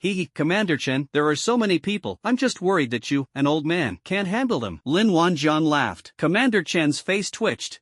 So you're Lin Wanjiang, aren't you? Fine, you've got guts. Shin Bailong's eyes were sharp as he looked at Lin Wanjiang. Shining, standing in the crowd, glared at Lin Wanjiang with venomous eyes and said, Lin Wanjiang, I never thought you'd end up like this. You will pay for the pain of the past tenfold. Don't worry, I won't let you die. He had been waiting for this moment for far too long. Lin Jia glanced at Shining. TSK, you're quite confident. Haven't you had enough of a beating yet? You! Shining exclaimed angrily. Still being stubborn, you'll be crying soon enough. Commander Chen, you saw that, right? Lin Wanjiang is threatening my nephew right in front of us, so you have to hand over this person today whether you like it or not. Shin Bailong exuded the aura of a level 3 awakened. Impossible. Commander Chen also released his aura. His imposing presence no less than Shin Bailong stood proudly in the entire arena. Just then, the alarm blared. Except for those on duty in defending the city wall, the rest of Chen Hong's army quickly assembled. Before long, several thousand people, led by 6 deputy regimental commanders, surrounded them. Who are you people, daring to run wild on the Chun family's territory? The deputy commander of the 5th Regiment stepped forward and shouted. Exactly, are they tired of living? The deputy commander of the 6th Regiment chimed in. A group of soldiers pointed their guns at the field, ready to riddle the more than 500 men with bullets at the first order from above. Ladies and gentlemen, this is a private feud between our Shin family and Lin Wanjiang. It has nothing to do with you, and even less to do with the Chen family. Shin Xiuxing said calmly after looking around. It was as if thousands of people were holding nothing more than fire pokers. Bullshit. Lin Tuan's business is our business, a soldier shouted. That's right, Lin's matter is related to us. Many soldiers chimed in. With someone taking the lead, the shouts grew louder and louder, and there were more and more people shouting. After all, Lin Wanjiang acted on behalf of ordinary soldiers yesterday. What is being protected is the dignity and personal safety of these individuals. Now that the Shin family has come knocking, they will unconditionally support Lin Wanjiang on this matter. The scene became somewhat heated. Shin Xiuxing was surprised, not expecting Lin Wanjiang to be so prestigious in the Chen family. I really underestimated him. However, the deputy regimental commanders and staff officers of Chen Hong's regiment exchanged glances, their expressions not looking too good. With his soldiers supporting Lin Wanjiang, it's no wonder they're not comfortable. Who is Lin Wanjiang? He's just an outsider, so what if he's a beast tamer? Does he think he can ride one of their beasts? We cannot side with their faction, they are simply obstacles in our way. Now that the Shin family is after Lin Wanjiang, isn't this a great opportunity to get rid of him? The people the Shin family brought are clearly the cream of the crop. The deputy commanders were unsure of what kind of people these were. They were clearly not to be trifled with. The deputy commander of the 5th Regiment raised his hand to stop the soldiers of the 5th Regiment from making a fuss, and the other deputy commanders also calmed everyone down. The deputy commander of the 5th Regiment stepped forward, looked around, and spoke calmly. One should take responsibility for one's own actions. Since Lin Wanjiang killed someone's son and the family came to his door, it's only normal for Lin Wanjiang to give them an explanation. Shen Bailong heard the key phrase, Lin Wanjiang killed his son? What? Wasn't his son killed by Chen Wei? What's going on in Guanlin and Wanjiang? There's more to this than meets the eye. Well, what a Chen family. They actually teamed up with Huaxia Academy to deceive him. You were the one who killed my son yesterday? Shen Bailong stared at Lin Wanjiang menacingly, as if he were about to bite him at any moment. It's me. What? You dare to come looking for revenge without even knowing who killed your son? Company Commander Chen Wei is extremely busy, and he's been unfairly blamed for something. You should apologize to him. Chen Wei, who was standing to the side, was so grateful that someone finally spoke up for him that he almost cried. Brother, you're a true friend. You're the one I chose. I'll remember this kindness. When Shin Bailong heard Lin Wanjiang admit it, he almost went berserk. You little bastard. Good, haha, good indeed. Shin Bailong laughed in extreme anger, his teeth practically grinding to powder. Guards, take Lin Wanjiang away. I want to see who dares to stop me today. Anyone who does will be an enemy of the Shin family. Yes. The 500 elite Black Bear Army soldiers, exuding an imposing aura, responded in unison. The combined aura of 500 level 3 awakened individuals instantly formed a massive mountain, making it difficult for those present to breathe. 500 men could rout Chen Han's army. They really had that capability. This aura is terrifying. For a moment, Commander Chen's eyes glazed over. He gritted his teeth and roared. The entire Chen Hong Corps is on level 1 combat alert. Anyone who dares to touch Lin Wanjiang will be shot on the spot. Yes, if Shin Jiayue wants Lin Wanjiang, then he will definitely protect him to the end today. The consequences are no longer important. If the Shin family dares dares to play this game, then he's not afraid at all. He's been fed up with these people's infighting for a long time. Lin Wanjiang dared to fly into a rage for the soldiers yesterday, and he dares to overturn the table today. Having led troops his entire life, he was going all out this time. Lu Mu, Wen Weiliang, and their wolf riders had already mounted their wolves and set up 100 yuan crystal cannons. Anyone who dares to make a move, we'll bombard them. The students of the Five Elements Academy also brought their yuan crystal cannons and kept an eye on the scene. Forget about the Shin family, who dares to touch their god of wealth and Commander-in-Chief Lin today. Black Dragon and his group mingled among the students, also carrying yuan crystal cannons and aiming them in Xin Ying's direction. Now that they've somewhat integrated into this circle, it's natural for them to unite against outsiders. Among the female trainees, Wen Nan, who was blessed with good fortune, even closed her eyes and prayed, "May Lady Luck smile upon me, and may I succeed on the first try." The situation on the field was extremely tense. After hesitating for a long time, the deputy commander of the 5th Regiment stepped forward and advised, "Division Commander, it's not worth turning against each other over Lin Wanjiang's matter. We're not very confident of victory if we really fight." Division Commander Chen glanced at the deputy commander of the 5th Regiment and almost slapped him across the face. At this moment, the other 5 deputy regimental commanders also stepped forward. "Commander, that's absolutely right. That's right, we guard the border for the sake of the Huasha Alliance and for the people of the Alliance. The soldiers are not afraid of bloodshed or sacrifice, but they cannot shed blood just for Lin Wanjiang. Commander, the overall situation is more important. You've seen the Shin family's strength. If the two sides really fight today, things will get out of control." Several deputy regimental commanders chattered amongst themselves, all trying to persuade Commander Chen not to act impulsively. "Hand over Lin Wanjiang, and everyone can make money peacefully." Commander Chen looked at everyone, his hands trembling with anger. These people are the core military officers of the Chun family. Several regimental staff officers and some company commanders have begun to order the soldiers to put down their guns. About 80% of the soldiers obeyed the orders of their regimental headquarters and put down their guns. Only a little over 1,000 men remained armed and ready for action. "Put down your guns, are you disobeying orders?" some company commanders shouted at the soldiers who still had their guns raised. "Company commander, we can't fire this gun. The division commander has given the order, and we can't let them take the Lin regiment away," a soldier shouted, his neck stiff. "Are you an idiot? The division commander is about to be replaced, don't you understand?" A company commander rushed over and kicked the man who spoke. "Is Lin Wanjiang your father? Put down the gun." "I won't let you go," the soldier stubbornly declared. "Will you let go or not?" "I just won't let him go. Lin Tuan is someone I admire." The soldier was kicked to the ground and brutally kicked, but he still gripped the Yuanjing gun tightly. "Fine, I'll show you what I'm made of." The company commander pulled out his Yuan crystal gun and threatened him directly. Commander Chen was heartbroken to see the farce unfolding in his army. He took a deep breath and sighed. "It seems I'm getting old and can't lift a knife anymore. Even you guys have disobeyed orders. Alright, you can take your men and leave now." At this moment, Commander Chen seemed to have aged several years. "Anyone still holding a gun, those who dare to fight, step forward and assemble." Commander Chen roared. This sound echoed throughout Chen Hong's entire army corps. The soldier who had been kicked down by the company commander seized the opportunity to steal a peach like a monkey, then got up and slipped out of the crowd. Finally, more than 1,000 people stepped forward and spontaneously formed a protective barrier in front of Commander Chen and Lin Wanjiang. The other 4,000 plus people retreated to the side and watched the scene with indifference. Just then, a voice suddenly came from the loudspeaker on the border wall. "Brothers, my name is Zheng Tian. I was one of those attacked by the poisonous fog yesterday. Let me say a few words from my heart. I, Zheng Tian, am just a peasant from a farming family. I have no background or connections. I know who's truly on our side and who genuinely cares about us. The moment I was attacked by the toxic fog yesterday, I really felt like I was going to die. It was from that moment that I understood one thing. In other people's eyes, our lives are not even worth as much as a dog's. At least you'd have some compassion even if you killed a dog, right?" But that young master of the Shin family was laughing, and that laugh was so disdainful. "Ha ha ha." Zhang Tian's choked voice came over the radio. "Why do we join the army? To be dogs for our people? We went to the front lines to fight the mutated beasts, risking our lives every day. But what did we get in return? Ah, what is it? Tell me yourselves." Zhang Tian's emotions were becoming increasingly unstable during the broadcast. "Has anyone from our extended family shown us any concern over the years? When you were being verbally abused like dogs, did your superiors ever offer you any explanation? No way. Just yesterday, after I was injured in the poisonous fog attack, my superiors didn't even come to see me once. No, I don't deserve their condolences. I even got a scolding from my superiors, who said I deserved it." Zhang Tian roared. "I'm just asking you, aren't you heartbroken? Lin Wanjiang dared to stand up for us and offend powerful families. Do you think your leaders would do the same? Besides being mean to us and enslaving us with whips, steps. What else can they do for us? The 7th Regiment is lucky to have such a good leader. Yesterday, Commander Lin dared to kill a member of the Shen family for us. Today, I dare to stand up to those bastards from the Shen family for Commander Lin. Any of you with any backbone, get down from the city wall. Let their young master guard this border himself. If Lin Tuan is taken away by the Shen family today, I'll have no face to be a soldier anymore. I'll rebel. Zhang Tian finished shouting the last sentence. The broadcast went completely silent. The scene was completely silent. Of the more than 4,000 soldiers who remained motionless, some lowered their heads, while others sneered disdainfully. However, no one else stepped forward. That's how people are. If they could be woken up by a broadcast, they wouldn't be human. Just then, more than 1,000 people ran down from the city wall and converged in the direction of Commander Chen. It is said that sincerity begets sincerity. Lin Wanjiang felt a surge of warmth as he watched the border guards rushing towards them. He subtly flicked the corner of his eye with his index finger. A smile unconsciously crept onto his lips. This is the simplest way for ordinary people to express their feelings. I support you. Commander Chen nodded as he looked at the soldiers who had gathered. There are still men with guts. From today onwards, you 2,000 plus men are officially assigned to the 7th Regiment's combat order and will be under the unified command of Lin Wanjiang. Everyone was a little stunned by these words. Is this even possible? More than 2,000 people shouted in unison, a hint of excitement in their voices. They were just thinking about whether they could join the 7th Regiment yesterday, and today their wish came true. Commander, you. The deputy commander of the 5th Regiment stepped forward, clearly dissatisfied. Doesn't this reduce the number of people in their other 6 regiments? This resulted in almost every regiment losing more than 300 members. Commander, they are our soldiers. The deputy commanders of the other regiments could not stand idly by either. What, are you trying to teach me how to do things? Commander Chen glanced at the other party. I'm still the division commander, and I still have the final say on staffing and allocation here. Wait a few more days before you start licking the boots of your new master. The deputy regimental commanders fell silent. Their disobedience today was already unreasonable, and if we push this old guy too far, I'm afraid he might do something drastic. He is still a division commander. Even if I killed him with my own hands, it's all for nothing. Now that Commander Chen is acting recklessly, they are somewhat sensible and dare not provoke him further. Alright, let's move these people to the 7th Regiment for now. Once the new head of the Chen family takes over, this old man will naturally be out of a job. They'll settle the score with the 7th Regiment later. Looking at the more than 2,000 people, Lin Wanjian was quite satisfied. This is pretty much a test of character in times of crisis. The fact that these people dared to bypass their own direct subordinates and come out to support him speaks volumes. If you're not careful, you'll be subjected to hardship for the rest of your life. They risked their lives and futures to stand up for him. These people were a pleasant surprise for him. He originally thought that training people for the 7th Regiment should focus on training those who were loyal to him, which was a selfish idea. Lin Wanjian also admitted that he also has a selfish side. So Lin Wanjian tested the waters in his dream, and 80 people passed. However, once he broadened his perspective, he discovered that the way the members of the 7th Regiment looked at him had changed since they successfully transformed into war wolf cavalry. It became radiant, it became fiery. Of course, there will be ungrateful people, but most people's hearts can be warmed. There's no need for dream tests anymore. Lin Wanjian can tell that his standing in everyone's eyes has risen. He treated people with sincerity, and in return, he won their hearts. The choice made by Chen Hongbing's 2,000 plus members today speaks volumes. It's often said that routines win people's hearts, but sometimes you don't need routines to win people's hearts naturally. Lin Wanjian looked around and smiled. I like the spirit of you brothers. I want to tell you all that you made the right choice. Everyone has the same opportunity, and you have seized it. At this moment, the crowd probably couldn't understand what Lin Wanjian was saying, but they'll understand soon enough. Seeing that the situation was clear, Shen Bailong said in a deep voice, stop talking about opportunities. You're doomed today. I'll say it again, my Shen family only needs Lin Wanjian. Anyone who tries to stop you will die. Don't make any futile resistance. I'll count to 10 at the end. 10, 9. In fact, more than 2,000 people are still a force to be reckoned with, and there are hundreds more people setting up yuan crystal cannons on the side. If they were to forcibly abduct Lin Wanjiang, there would inevitably be casualties. The Black Bear army of the Shen family are all elite troops, and losing even one of them is a huge loss. Despite all these years of accumulation, the Black Bear army only numbers 1,000 people. If we can capture Lin Wanjiang without causing any casualties, that would be the best outcome. Even if 10 or 8 of them died, he would still feel heartbroken. So he wanted to stir things up again to see if he could make these people waver once more. More than 500 Black Bear soldiers charged toward the more than 2,000 people with overwhelming momentum. They wanted to dissipate the fighting spirit that had just been ignited. 3, 2, 1. More than 2,000 people stood firm with unwavering gazes. Since it's a choice between life and death, this willpower won't collapse so easily. Shen Bailong had no choice but to give up on the idea of persuading persuading them to quit. At least for now they only have to face less than 3,000 people, which is better than fighting the entire Chen family army. Just as Shin Bailong was about to shout go, Lin Wanjiang interrupted him. Don't rush to start here. This place is small, and I'm afraid I'll make the ground dirty and difficult to clean. Follow me. The entire 7th Regiment shall report to Company Commander Shao. Company Commander Shao will arrange the training from now on. I'll be right back. After he finished speaking, a war eagle appeared out of thin air next to Lin Wanjiang. With a leap, Lin Wanjiang mounted the eagle's back and soared into the air, flying gracefully southward. Chase after them, Shin Bailong shouted. They thought Lin Wanjiang was going to run away. How could we let him get away? If he escapes again, who knows when we'll catch him next time? The crowd looked at each other, wanting to chase, but their two legs couldn't keep up, and Lin Tuan just gave the order, should they listen or not? At this moment, Xiao Bo stepped forward. Everyone from the 7th Regiment, come and assemble. Lin Tuan will be fine. The person in this world who can kill him hasn't been born yet. Just do as I say. After some thought, everyone agreed that Xiao Bo's words made some sense. After all, Lin Tuan had just taken flight on an eagle. This method of flying makes it not so easy to die, unless you fall from the sky or hit a high-voltage line. However, after the new era, the main energy source gradually became elemental crystals. High-voltage power lines are now very few. With the help of his battle beast, Lin Tuan could easily get rid of the Shin family. I guess it will fly around once and then come back. That's what everyone was thinking. So they're not so worried right now. For the safety of everyone, Lin Tuan once again risked his life to lure the enemy away. They were certain that they had followed the right person this time. Actually, this was just a beautiful misunderstanding. It's just that Lin Wanjiang didn't want to use some of his methods in public yet. Otherwise, a lot of people will question the meaning of life. Since the Shin family has sent their elite troops, there's no need to inflict unnecessary casualties. At this point, he also wanted to test how strong he had become after breaking through to level 5. Lin Wanjiang, who was riding on a hawk, had to keep an eye on the ground from time to time for fear of losing track of the other party. The Shin family drove up behind Lin Wanjiang in a grand procession. Lin Wanjiang flew for nearly 100 kilometers before finally stopping in a desolate wilderness. More than 10 minutes later, the Shin family's convoy finally arrived. Upon seeing Lin Wanjiang, the Shin family members all got out of the car and surrounded him. Humph, Lin Wanjiang, you're still pretty good at running. Can't fly anymore, huh? Shining stepped forward and said fiercely. Lin Wanjiang glanced at him and then looked at the Shin family members. Is everyone here? Now that everyone's here, let's get started. Lin Wanjiang's confidence only fueled suspicion. Lin Wanjiang, what tricks are you up to now? Shin Bailong whispered. Be careful, watch out for ambushes, surround them. Air defense team, be on alert. Don't let it get away again. Hurry up, stop dawdling. I'm not running anymore. Lin Wan said calmly. He glanced at the positions of Shin Bailong and Shin Shoshing, and a smile curved his lips. He looks just like a big bad wolf now, with his mouth wide open, waiting for a bunch of little Red Riding Hoods. Ugh, this is so slow. I'm all alone, and you guys have so many people. The next instant, Lin Wanjiang rushed out, his speed so fast that he left after images. Since you guys are so slow, I'll just have to do it myself. Lin Wanjiang's lips curled up. The next instant, Lin Wanjiang appeared in front of one of the Shin family's elites and threw a punch. The Shin family's elite's chest caved in, and the man flew backward. Ah, lululululu dash. Is this the power of level 5? Lin Wanjiang himself was somewhat surprised. A truly great person is great no matter where they go. It's been a long time since I've used my skills. I never expected that I would have such strength when I made my move. He himself hadn't even had a chance to properly experience what his strength was after breaking through to level 5. Now is the perfect opportunity to have some fun. 500 people are enough for him to fight. Hopefully these guys can take a beating and get used to each other. Otherwise all our hopes will be dashed. How is this possible, Lin Wanjiang? How can you be so fast? Why? Shin Bailong exclaimed in a low voice. Scared now? Too late. Lin Wanjiang smiled slightly at Shin Bailong. Then Lin Wanjiang charged at one of Shin family elites who was stunned. Looking at all this, Shining began to question the meaning of life. When did Lin Wanjiang become so powerful? The next instant, another elite member of the Shin family's Black Bear army was sent flying. That was a fire attribute awakener. However, before he could even use his skills, he was blasted away by Lin Wanjiang at close range. Lin Wanjiang, a level 5 warrior, charged into the flock of sheep like a tiger. These level 3 awakeners are the lambs to the slaughter. In just a few seconds, several more elite members of the Black Bear army were sent flying. Shin Bailong then realized what was happening and shouted, contract the formation. Form the array. The dispersed crowd made it easy for Lin Wanjiang, who moved with such speed, to break through it one by one. Therefore, Shin Bailong made a quick decision and came up with a solution. The Black Bear army's reputation as an elite force is certainly well deserved. The moment Shin Bailong gave the order, everyone consciously covered each other and moved towards the center. Several Earth Attribute awakened individuals began creating various roadblocks. Metallic awakeners reinforced the roadblock with a layer of metallic spikes. This method is very effective against speed-type awakened ones. They wanted to slow Lin Wanjiang down. Lin Wanjiang also gained some insights from observing everyone's cooperation. Then, Lin Wanjiang summoned the dog. Dog, learn how to cooperate with others. The dog looked at the scene with a bewildered expression. Boss, you got ganged up on again? Wait a minute, why is there an extra again in it? Stop talking nonsense. Get on the eagle's back and observe their fighting style and teamwork. Alright, the dog leaped onto the war eagle and took off, its eyes bright. This is its live training exercise. For the sake of the Yuanjing phone and for the sake of short videos, it must learn. Lin Wanjiang paused for only a short while, and the Black Bear army had already formed a battle formation in the middle. Lin Wanjiang also wanted to see what these so-called elites were really capable of. He possesses all the skills of everyone present, and he also has quite a few corresponding battle beasts. It would be great to learn from them. After all, it's part of their family heritage. He's a rising star who's just starting out, and there's still a lot he needs to learn. The Black Bear army, hundreds of meters tall, gradually rose, and the ground beneath their feet rose as well. Before long, they adopted a superior posture. At the same time, two elite members of the Black Bear army also released white-purple mist. For a moment, the hundreds of people seemed to be in a vast sea of clouds. If this were to participate in a performance show, it would definitely leave the judges completely astonished. They're trying to switch from offense to defense. Those with physical constitutions who were awakened stood on the outermost circle, assuming a defensive stance. The two middle skills are paired up and placed adjacent to each other. For example, if a wind attribute awakened person and a fire attribute awakened person stand together, it's likely that they want to use the wind to fuel the fire. There were also awakened ones with water and lightning attributes standing together. Needless to say, Lin Wanjiang had used this before. The image of the mutated beast writhing is still vivid in my mind. Awakened users with control skills, such as Cage, Charm, and Frost, are interspersed among the crowd. The innermost ring of support skills, such as Concentration, Healing, Enhanced Vision, and Enhanced Hearing, are ready to provide command and support at any time. Lin Wanjiang, I underestimated you. Try stepping forward again, Shining shouted. Lin Wanjiang glanced at them and said, Are you idiots? You were the ones who wanted to arrest me, but then you all cowered together. How are you going to arrest me? The Shin family members remained silent. That seems to make sense. Even if their defenses are impregnable, people don't necessarily have to fight them head-on. They want to team up, but others have to want to team up with them first. Lin Wanjiang didn't want to fight, so he went to push the lane. What can you do about it? You can all stay here. I'm leaving. As he spoke, Lin Wanjiang made a move to leave. Stop. If you dare to leave, I'll kill my way back to the Chen family's army. Shin Bailong said viciously. Hee, you've already mentioned the Chen family's army. What does that have to do with me, Lin Wanjiang? Lin Wanjiang shrugged. If your Shin family wants to go up against the Chen family, do you expect me to beg you? What a joke. You've lived such a long life for nothing. You. Shin Bailong was furious. They suddenly realized that nothing seemed to pose a threat to Lin Wanjiang. Change formation. Charge. Shin Bailong decisively gave the order again. Lin Wanjiang nodded in satisfaction as he watched the Black Bear army's formation change, then glanced at the dog in the air, who was studying very diligently. It doesn't show the monetary combinations, and it doesn't know whether the knowledge has been learned or not. It seems we'll have to get the Black Bear army involved to get a closer look. If the Shin family's Black Bear army were to engage in large-scale warfare, their advantage would be even greater. Hundreds of people against Lin Wanjiang? They've met their match. First of all, Lin Wanjiang is a level 5 awakener, which puts him far ahead of them in terms of cultivation level. Secondly, Lin Wanjiang was almost an all-rounder, and he was invincible from the very beginning. In the end, Lin Wanjiang could come and go as he pleased, acting entirely on his whims, and the Shin family posed no threat to him whatsoever. It has no weaknesses whatsoever. Therefore, the Black Bear army's fight against Lin Wanjiang was like punching cotton. That was so frustrating. They set up their defense and it wasn't enough. The enemy just wouldn't come over. They still need to take the initiative and attack. Against a master, there are definitely more openings in an attack than in a defense, but they still have no way to deal with it. The Shin family members thought that Lin Wanjiang's skills might be strange, but they never thought that Lin Wanjiang was a level 5 awakener. If there were such young level 5 awakeners, wouldn't that make them believe that Ultraman exists in the world? Lin Wanjiang, at such a young age, has at most reached level 2 in cultivation. Reaching level 3 is simply impossible for him. They've been cultivating for so long, and they're only at level 3. Therefore, they directly eliminated the most correct option. As for Lin Wanjiang's strange skills, they also wondered if Lin Wanjiang had awakened multiple skills. After all, this isn't unheard of in the league. It seems that only this explanation makes sense. Judging from Lin Wanjiang's speed, he's probably awakened a speed-related skill. Adding his beast-taming skills, Lin Wanjiang actually awakened 3 skills. No wonder they're so fearless. Even the Shin family couldn't catch him in the southern district back then. Goodness, this is an extremely rare 3-skill awakener. Shin Bailong's eyes grew increasingly fervent. Controlling Lin Wanjiang is equivalent equivalent to controlling a beast tamer and a god of wealth. At this moment, Lin Wanjiang actually charged towards the Black Bear army again. The Shin family members had no time to think about why Lin Wanjiang had stopped running away. If they rush over, wouldn't that be exactly what they want? In an instant, dozens of water dragons swept towards Lin Wanjiang, and at the same time, the ground in front of Lin Wanjiang began to freeze rapidly. One by one, mounds of earth appeared out of nowhere, covered with ice crystals that were incredibly slippery. To give the Black Bear army ample time to react, Lin Wanjiang deliberately slowed down his speed. It must have been really tough on him. We should at least see the power of their combined formations. Otherwise, if the dog can charge in with invincibility in one round, it won't learn anything. To demonstrate his point of view, Lin Wanjiang felt that the Oscar for Best Actor should be awarded to him. The dog watched the Black Bear army below unleash their skills in unison, its eyes shining. Lin Wanjiang even deliberately slid around in the ice shards a few times, elegantly avoiding dozens of flying swords that shot towards him. The wind, carrying poisonous fog, formed a huge encirclement. The ice wall mixed with the earthen wall gradually formed under the cover of the poisonous fog, trapping Lin Wanjiang in the middle. Dust filled the air, and bursts of flame exploded in the sky, as if trying to suck out all the oxygen from the air. Lin Wanjiang could feel the air temperature rising rapidly. The Black Bear army's teamwork is quite impressive. If you were to trap an ordinary army, you could annihilate them in no time. No wonder the other side had the confidence to openly provoke Chen's family and Commander Chen on the border. Confidence stems from strength. Lin Wanjiang wanted to test the opponent's defensive capabilities, so he conjured a Yuanjing cannon out of thin air and fired a shot at the Black Bear army's formation. In just a second or two, a large metal umbrella materialized above the Black Bear army. Below, there is a mixture of soil, water, and ice for reinforcement, demonstrating skillful coordination. Almost as soon as the sound of the crystal cannon piercing the air rang out, the opponent had already prepared their defenses. The crystal cannon exploded directly on the metal umbrella, without causing any harm to the people below. It seems they can ensure their own safety even when facing weapons of mass destruction. This kind of tacit understanding and quick reflexes cannot be developed overnight. The Black Bear army can indeed be called an elite force. Such an elite force composed of level 3 awakened individuals is definitely a sharp weapon on the battlefield. The battlefield situation changes rapidly, and there are very few armies that can react and coordinate so quickly. Ha, Lin Wanjiang, let's see what tricks you have up your sleeve now. Shining laughed excitedly when he saw Lin Wanjiang trapped. He had waited for this moment for far too long. Shin Bailong also breathed a slight sigh of relief. As long as the person is trapped, that's fine. Even when he himself was in such a predicament, he felt that he was doomed to die. Stop making futile resistance. Join my Shin family, and I will forgive your past mistakes and ensure you have enough to eat and wear, Shin Bailong advised in a deep voice. Lin Wanjiang waited leisurely for everyone to unleash their skills, really wanting to light a soul smoke. Strategist, how's your study going? Lin Wanjiang shouted into the air. It's working. The scope has been broadened, the dog exclaimed in delight. Alright, watch closely. Lin Wanjiang looked at the Black Bear army members in the arena. The biggest mistake the Shin family made was constantly provoking someone you can't afford to mess with. After saying that, Lin Wanjiang lifted his right foot and brought it down. Everyone felt their hearts skip a beat. The earth trembled at that moment. An invisible energy wave spread out rapidly in a fan shape. Wherever it passed, the earth seemed to have been plowed, the soil rolled up, and the force was astounding. The poisonous fog, the ice walls, and the earthen pillars all crumbled. Retreat, retreat quickly. Shin Bailong only had time to shout this once, but it was too late for the Black Bear army to retreat. The energy wave can reach a distance of tens of meters in the blink of an eye. The Black Bear army's elite troops only managed to assemble a few earthen walls, but they were of no use. Everyone was thrown into the air in that instant, as if it were the end of the world. Some people died instantly from internal organ rupture, while others suffered severe injuries from broken leg bones. Hundreds of people were scattered and flew out. These people are level 3 awakened ones. They are the elite of the Shin family. Now, Lin Wanjiang's level 5 trampling attack broke through the formation. Faced with absolute strength, all fancy attacks and defenses seemed insignificant. No, it's impossible. Shen Ing was bewildered and lost in thought. Lin Wanjiang unleashed his water-based skills, causing a heavy rain to fall over the area. Then Lin Wanjiang's hands were surrounded by lightning.